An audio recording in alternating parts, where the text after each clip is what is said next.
The last time we visited, I was talking about the viability of our communities, our families, and our relationships. So I'm going to get right back to where I left off with the relationships, and I was mostly talking about women. So I'm going to stay there for a few minutes. I will repeat how much I love being a black woman. The experiences, the positives far outweigh any negatives that there are. And there are some. There are. But we have survived very well in spite of them. I am not one of those older people who get joy out of pointing out the weaknesses or the negatives in anything, really. But most certainly in other black women or black women in general. And I am going to be speaking in general because there are always exceptions. So let me make that clear. I spoke about how heartbreaking it is for me to see what is happening in our communities. That words that word seems to fit because maybe I should just say amongst our people.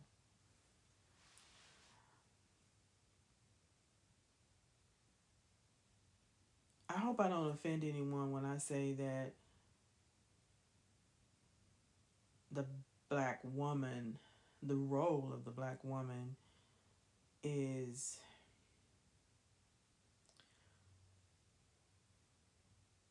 the core of the black family.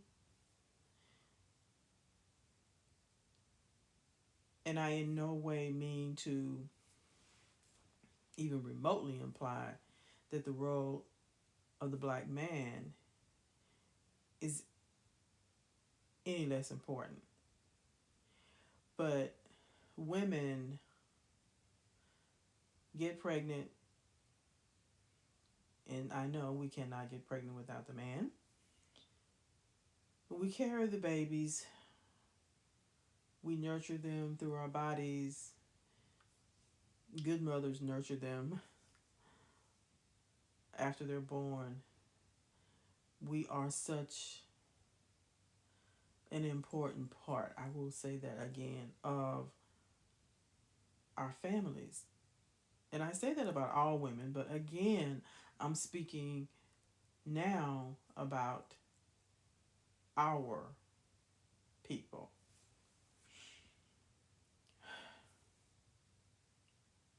Black women have always had class and dignity. It didn't matter how poor they were, what they had to do to survive. I won't go all the way back to slavery, I wasn't there. Um, I'm sure that whoever is listening to this has had an adequate education regarding history. I'm going to hope so. If not, I strongly suggest that you kind of revisit it. And sometimes we need to revisit it. The Jewish community will not allow their children to forget the Holocaust. They won't. They teach it in their schools. They make sure that they show them what happened. Why? Because if it happened once, it can happen again. So I'll just leave that right there. I remember being a little girl and seeing black women walk with their heads held high. If they didn't have but three dresses, they were clean, they were ironed, they were mended where needed. Hair was pressed. Yeah, we weren't feeling good about natural hair back then. So it was pressed, either pulled back tightly or curled or whatever we had to do to make ourselves feel beautiful.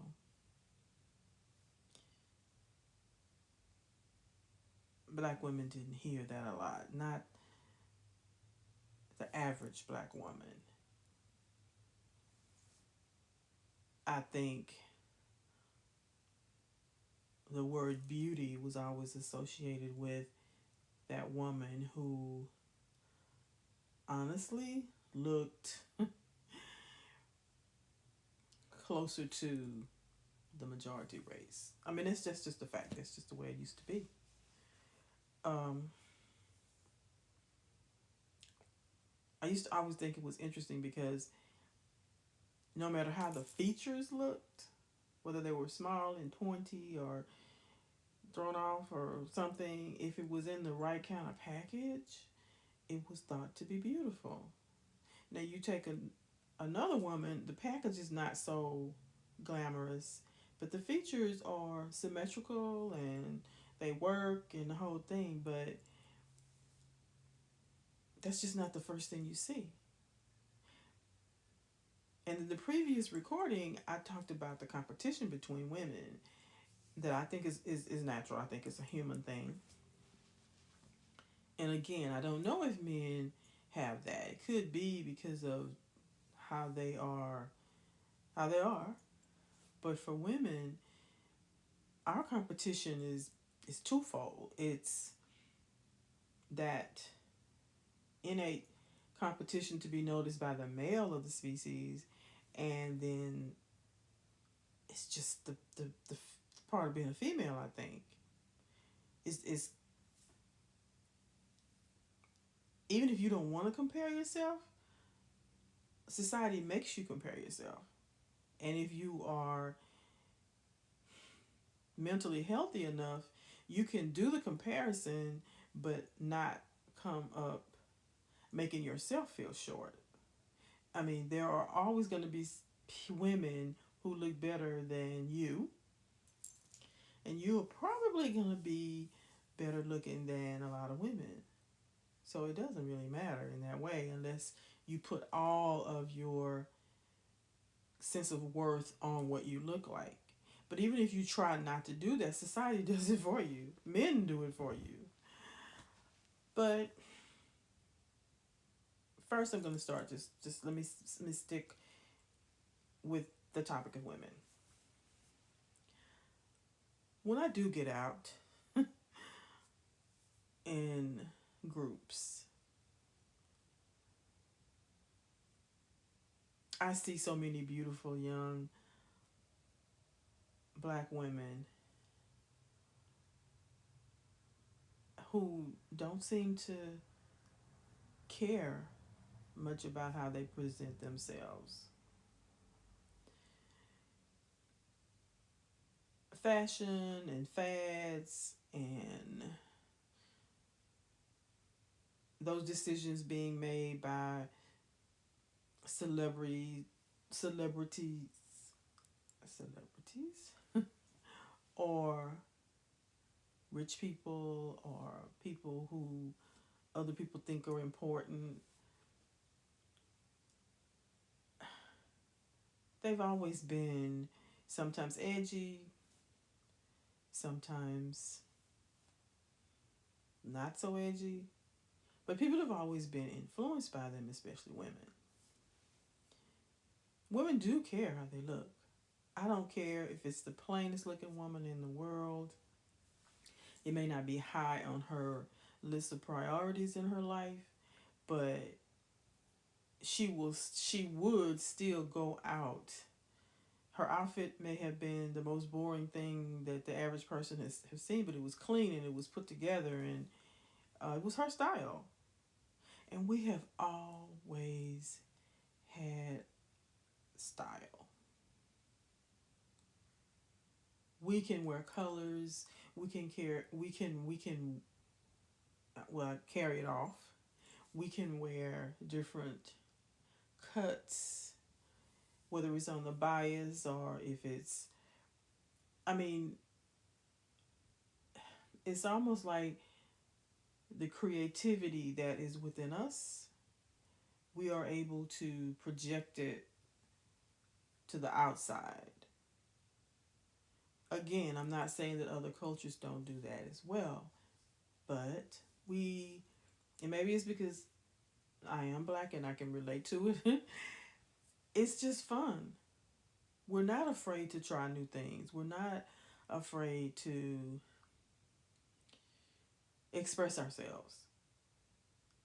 And of course, a good analyst would go back and say, well, it's because we were so suppressed and you couldn't express yourself. So it's like, okay, let me do this with the goal and the whatever and the whatever and the whatever. I grew up in a time when gold teeth were not something that the people on the outer edge wore. It was That was a sign of um, a certain level of class. Let me clarify that. Ladies who went to church, worked in the church, were professionals, dressed well, lived well. Quite a few of them had gold teeth. At least one. It was not thought of as a negative thing. Now, someone other than a rapper with gold teeth would be laughed at. That was a that was accepted back then. But even then, it was with dignity. It was. I guess you have to be there and to live it. But that I'm just using that as a side example. But shoes were polished, even shoes that heels may have been run over and from being worn down with no money to repair them. It was very common to have your soles replaced because money was tight. And let me be clear, all black people, all Negroes, all colored people, wherever the generation may have fallen, all of them were not poor. Now,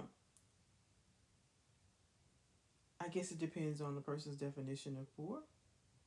But there, as I said before, there's always been people within our communities that lived better than other ones. So everybody would be poor by today's standards with how people live. I mean, it shocks me. Ugh, I don't even want that's another topic that I probably won't ever address. But I guess I've gone all the way around to say that no matter what a black woman's, no matter what how she was viewed as if she was a pretty woman or a nice looking woman or a homely woman or whatever, she still carried herself with dignity. She still did the best to look her best, to present herself outside of her home as best she could. That's my point. I don't see that today. I see an almost intentional decision to look thrown together. I find that very interesting. and very sad because it doesn't seem to be going away anytime soon. Um, Having pride about yourself, and I could be very wrong on this, having pride in who you are is different than being prideful. Um, One should always carry themselves in a positive way. One of the last things I said in the last recording was we are always critiqued, we're always judged. But that was not the main reason that black women carried themselves in a certain way. It was a personal thing.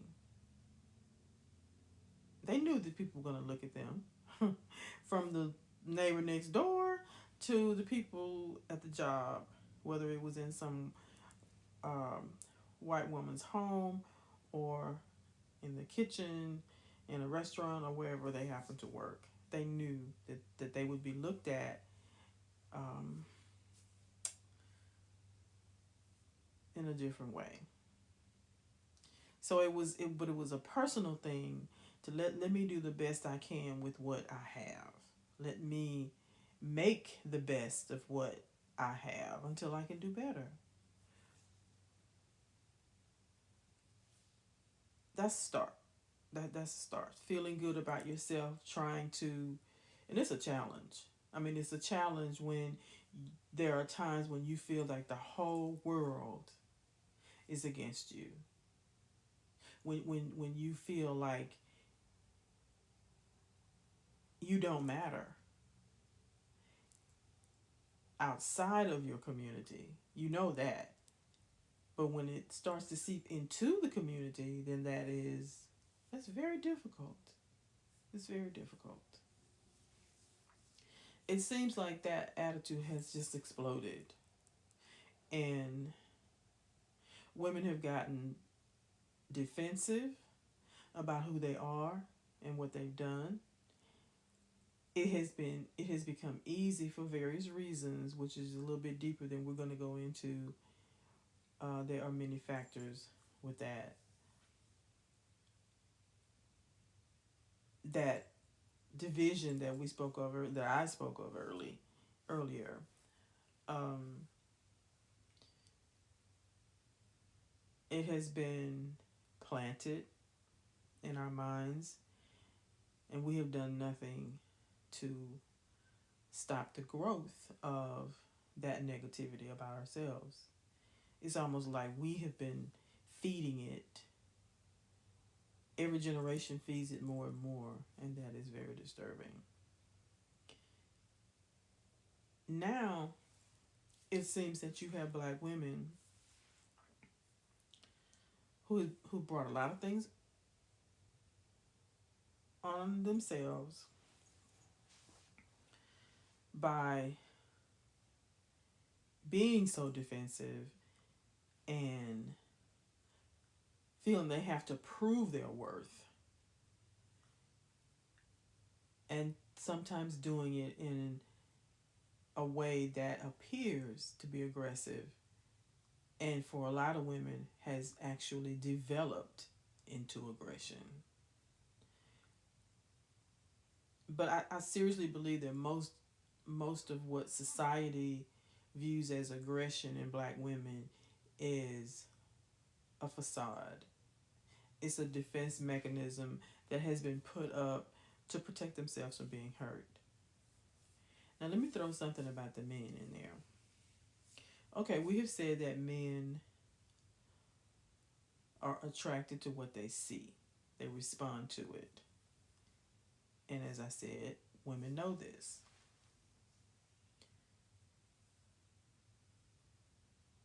But somewhere along the way, it has gotten to be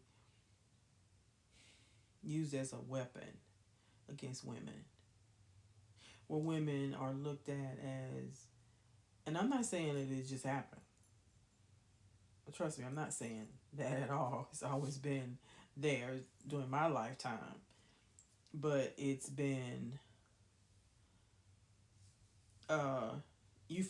I first heard the term trophy wife in the white community, but it appears that whatever's going on there trickles down into ours. You know, sometimes we pull it into ours, but that's another topic too. But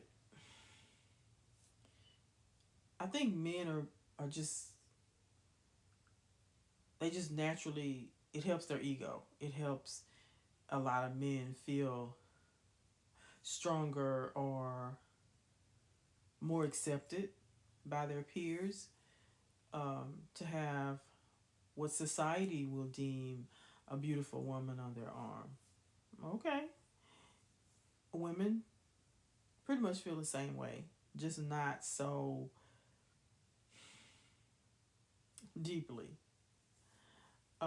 Let's just say I've watched women after they stay alone long enough, or they've been out there looking for a man long enough, which is, I think, one of the big mistakes. I do believe that women, if at all possible, should let the man find them. Young women have told me when we're in our gatherings, they'll say, "But it doesn't. You would never. There's too many women to you can't, you know." And they get. I mean, it gets very loud when that's brought up by older women like myself. They don't think they have time to do that, especially them being black women. But I don't know if black men ever accept the fact that that really, really pretty woman might not be as pretty on the inside. Now, she could be. I know some drop dead gorgeous women who are just as beautiful on the inside. I do. Um, so I'm not going to be unfair by saying pretty women have bad attitudes. Sometimes, but people have bad attitudes. To be fair, some people who are not at all attracted by society's standards have really, really, really, really bad attitudes. I remember when I was growing up, people would say, "Well, they're just angry because they're not cute." Well, maybe that makes sense too. But we're so hard on each other. Women have always been hard on each other, but there was still a sense of understanding. That same connection and that bond that I spoke of earlier about black people, I think that we as black women, I know we had more of it than I see younger women with today. I mean, there's always been that one thing, people may choose to disagree, which is okay, but women have generally always been able to read other women. Not 100%, of course. Nothing is 100%. But, and some are better at it than others. But a woman can manipulate a man in 1,000 different ways more than she would another woman. And it has been interesting to watch during my lifetime to see it happen. I used to shake my head and like, he cannot see that. What is the problem? But men can't see it. They can't because they're so busy seeing what moves them most, and that's just how they're made. Um, is it superficial? No, it's not. It's not at all because if they're blessed enough to find what they want in one, you know, that's why it's so important, in my opinion, to look at the whole person. Because if you get old, the beauty is going to fade. Nobody's gonna stay drop dead gorgeous forever. It may be a, oh well, she still looks good. Yeah, and that's a blessing. I personally have always thought, now you may just may sound really crazy to you, but hey, I'm 90 years old. If somebody came up to me and said, you look good, you're 90 years old, I'm fine with that. If they said you look 95, I might be a little sad. Not for long, but like I said, I'm out of the game. I am an observer. Um, I don't have to be around. I don't have to be around anybody I don't want to. I'm not looking for a man. I don't care what people think as far as what I look like, but I still care for me. When I leave my house, I still want to look a certain way, and my family makes sure that I have what I need to do that, and that's important. Uh, and if anybody is listening to this, and you have older parents or older people that are in your world, and you know that that woman has always liked to dress a certain way, or she likes her hair, you know what drives me crazy is to see a woman who I know has always been meticulous with hair. You know how we are about our hair now. Brush it back. Brush it back. Most of the time, and it's been interesting to watch too, older black women seem to be okay with their hair being natural when they get a certain age. And what's interesting is that they would have hated it when they were young. But it's almost like they've kind of like accepted, probably because they feel like, me, I ain't in the game no more, so I don't care. I've worn a natural hairstyle almost all of my life. I went through a short period where I wore it um, straight. But, uh, well, a short period for me, I guess a long period, but just a well, yeah, small portion in my 90 years, so it will still be small. But I've always been comfortable with my hair. Um, I wish everybody could just to experience it. But I'm also a firm believer, and I know I'm getting off topic, but I can do that if I want to. Um, it's it's such a wonderful experience. I mean, it really is. But we're the only race of people that have to put forth. We have to fight to love the things about ourselves. We have to fight everybody to love our hair, our nose, our lips, our hips, our feet, everything. Everything is dissected and weighed and judged and determined how worthy or unworthy we happen to be. Now we're being graded out loud. It's always been done, but now it's we're graded. We have number grades. Ugh. So we have to feel good about ourselves in order to be able to survive. Just in everyday society. Isn't that something? Isn't that something? So it disappoints me when women, all women, do things that I think women are just better than. And for black women,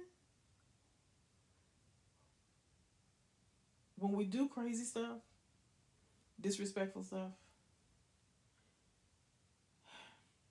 disgusting things, totally selfish things, it disappoints me. It probably shouldn't, but I expect more from us. We are better than so much of the things that we have allowed society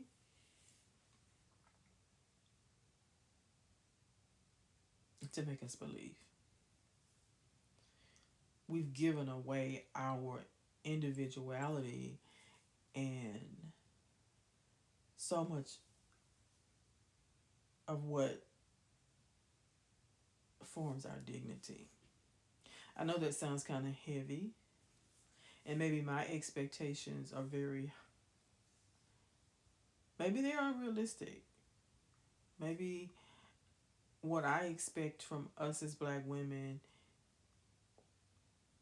But you know what? I don't buy that because I learned these things from the black women that I grew up around. Not just down the street, not in my house, not in my church, all of them. It was like a universal thing. No matter what part of the country you happen to go to, our neighborhoods looked so similar. Our families even looked similar. Um,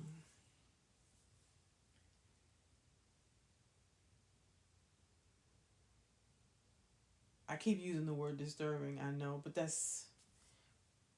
I don't want to keep saying heartbreaking because it sounds so dramatic, but it is sometimes to me. Hey, again, I'm old. Sometimes my emotions get kind of high, and sometimes they probably get too low. But I am afraid for us. I am afraid for us. We need to respect ourselves. We need to respect black men. Black men need to respect themselves, and black men need to respect us.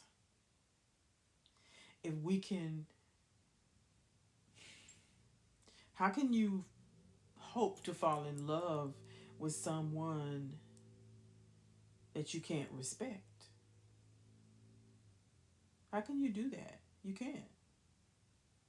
If you've ever been in a relationship or seen couples who lose respect for one another, or even if it's just one, or you both, it won't work. It just won't work.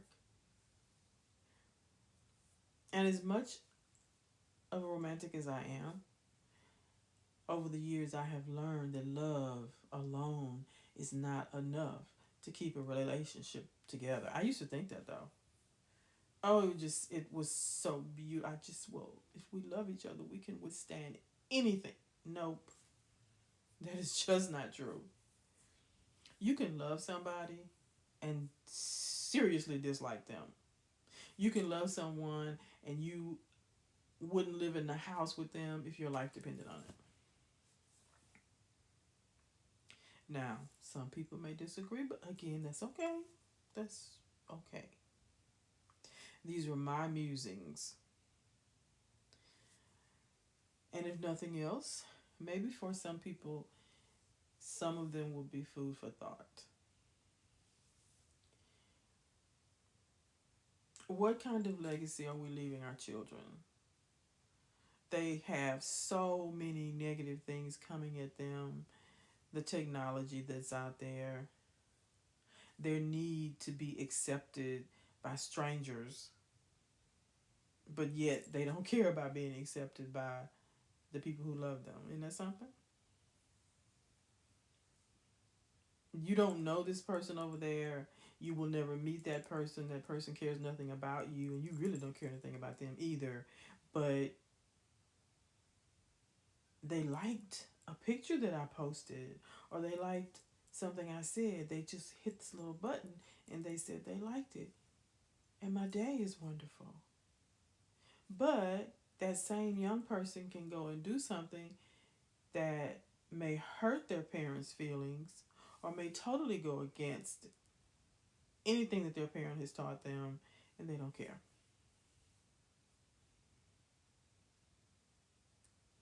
What will the next generation have in their arsenal that they will need to survive? Will they have anything? Will they have any weapons? Will they have any tools? Will they have any skills? Will they be able to think rationally enough to get out of a very simple situation without picking up an electronic device to try to figure out how to do it? I don't know. I don't know. As you age, you get to a point that you have to Recognize the fact that, I can't fix it.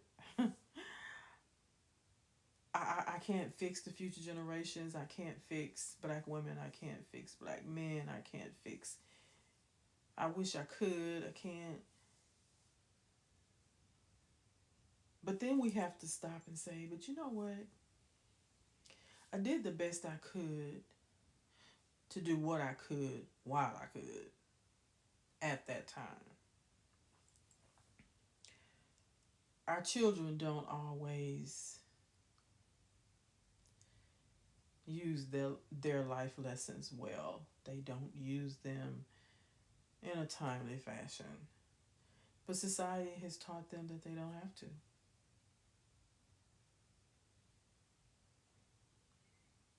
Everywhere they go, they are faced with situations and people who are probably doing something completely contrary to what you taught them. And that's a lot of competition.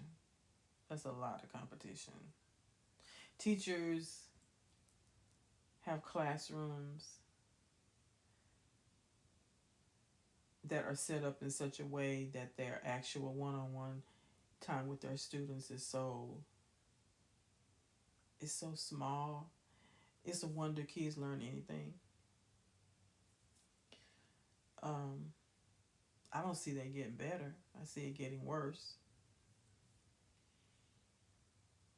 And I'm not gonna be like a lot of people in my age group that say, "Oh, the end of the world is coming next week." Life has always been a mess. It has. Life has always had um, controversies.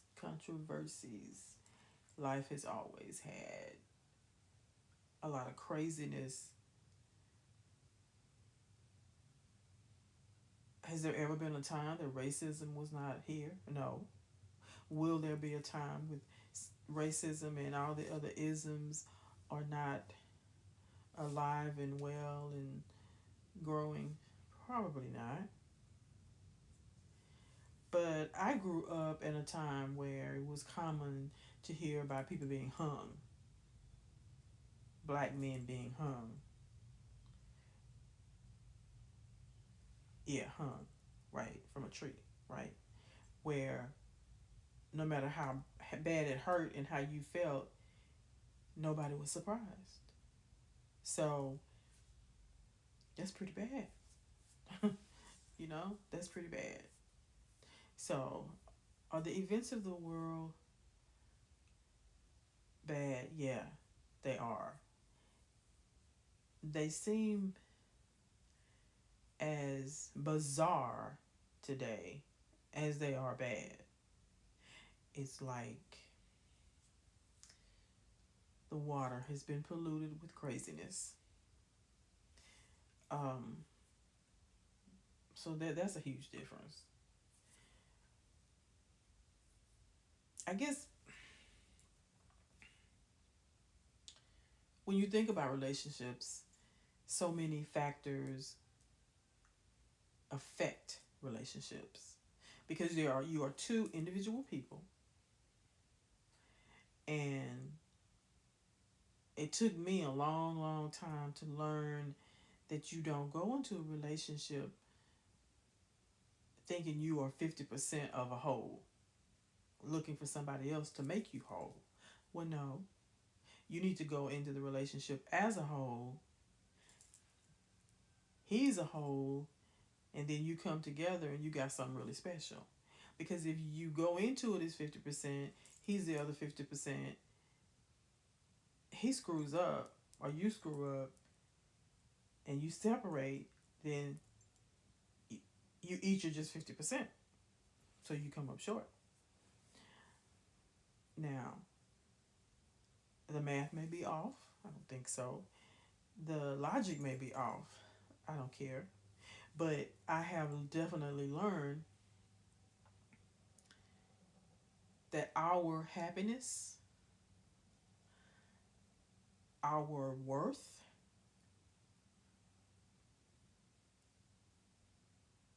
and I don't even use the word happiness a lot because years ago I read where happiness is fleeting. You can be happy one moment and not happy, which is true. So I don't really deal with happiness, but when a person doesn't feel that they're worthy of love or being loved or being treated in a respectful way or anything positive, things don't usually go well for them. Um, so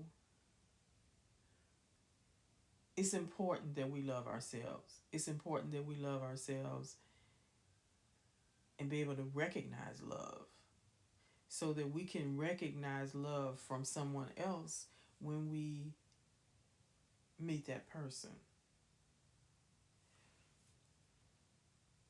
And yeah, people do live, well, that too, but people love differently. They do. We're different.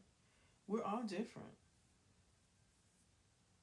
And we can't be like me and and I know I'm not alone, but live in a fantasy mindset where, oh, it's just love is always going to be beautiful and whatever. Of course, you know, um, it's not always going to be fun. It's not. You work on it. You have to figure out a way to be together, but you both have to want it.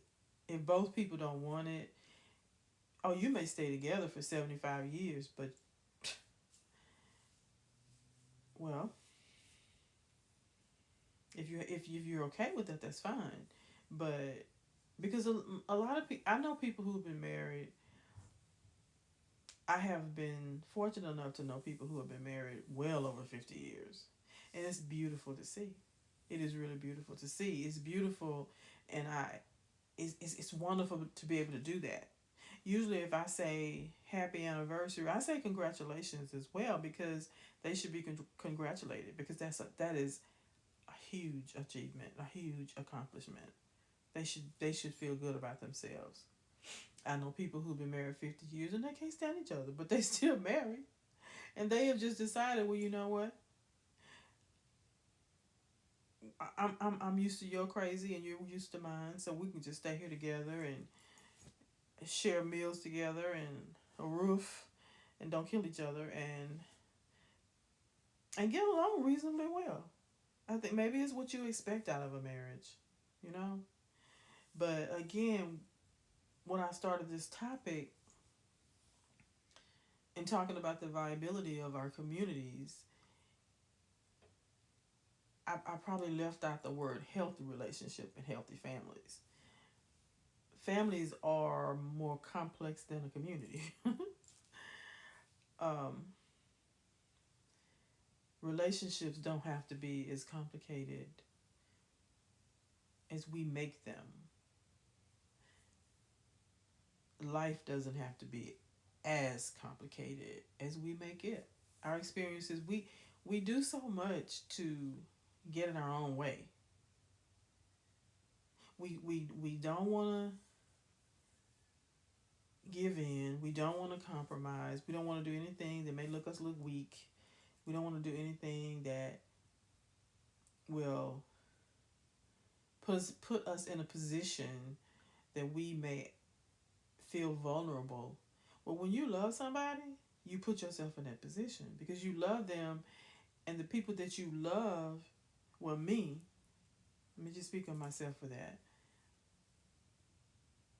A person that I don't know, it's almost impossible for them to hurt my feelings because I don't care what they think. People that I love can hurt my feelings because I do care what they think. Um, so when you're in a relationship with someone, that person has a tremendous amount of power. And sometimes I think that's so fearful for a lot of people that they don't give it a chance. They are afraid to give up their control. They feel like if they give up the control, then it's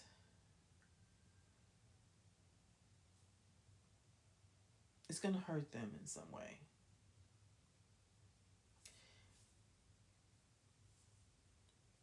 I was speaking with a friend of mine recently, and I've had spoken quite a bit with different friends over the years about people who can't say they're sorry. And I don't mean just strangers, I mean people that you are in a relationship with. And when I'm sure you picked up by now, when I say in a relationship, I'm actually speaking about marriage.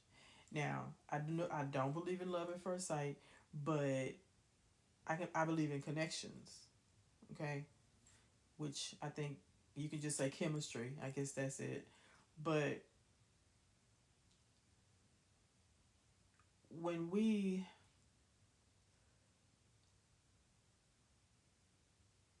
hurt someone, whether it's intentional or not,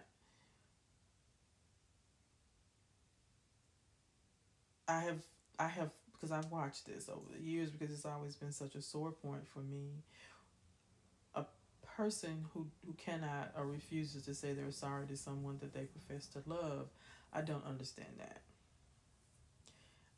I see it as a power play. Um,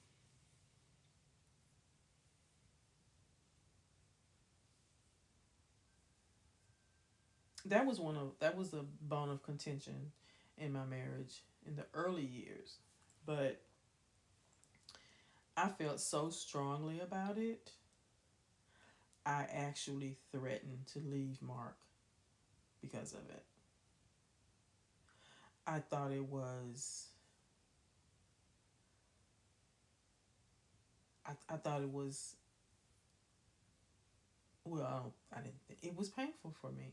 It was painful. And this is a wonderful husband, a wonderful, loving, kind man. But saying he was sorry to me, it was something that, like I said, in our early years, within the first 5 years of our marriage, he wouldn't do it. Oh, he would do things when he had done something that he know he should be sorry for. He would do things for me that I knew was his way of saying he messed up. But that's not enough. That's not enough. It's too small of a thing to do to say I'm sorry. If you can say something crazy or do something crazy, then you can sure as the Dickens say you're sorry. Now I may be a little bit overly set in my mindset with that, but I don't make any apologies for that. I don't, because it makes no sense to me. And I have met many people who are very quick to say, "Well, oh, I don't say I'm sorry." Okay, but I was seriously ready to pack up my kids and leave. I was losing respect for him because he refused. Because I'm not gonna make an asinine statement like they can't say they're sorry. Is your tongue uh, torn out of your mouth? Is it unable to form words? So don't tell me you can't do it. You choose not to do it, and that's what he did. And I was every time, and I'm not saying that it was necessary for he didn't need to say he was sorry that often. That's another thing that I'm like, you don't have to tell me that every day for something that you forgot something or you did. I'm not looking for that. I don't need that kind of stroking. But because you know it means so much to me, and then you still, but it should mean something to any normal person. Okay, maybe I'm being unfair, but that's genuinely how I feel. But he didn't. He was like, I'm whatever. I'm a good man. I'm just yada yada yada yada. But we didn't say yada yada back then. But you get my point. But oh, it would have killed me. But I was I knew myself well enough to know that it took me a couple of years to recognize how it was affecting me. Now, some people are going to hear this and say, well, that's stupid. You had a really good man that was a good provider and he loved you and he adored you and he took it. Yeah, yeah. He was all of those things. And I probably did something that irritated him. But if I knew something was important to him, if I knew that it meant something to him, I always made the change or the adjustment or I fixed it. So that's another reason why I couldn't understand.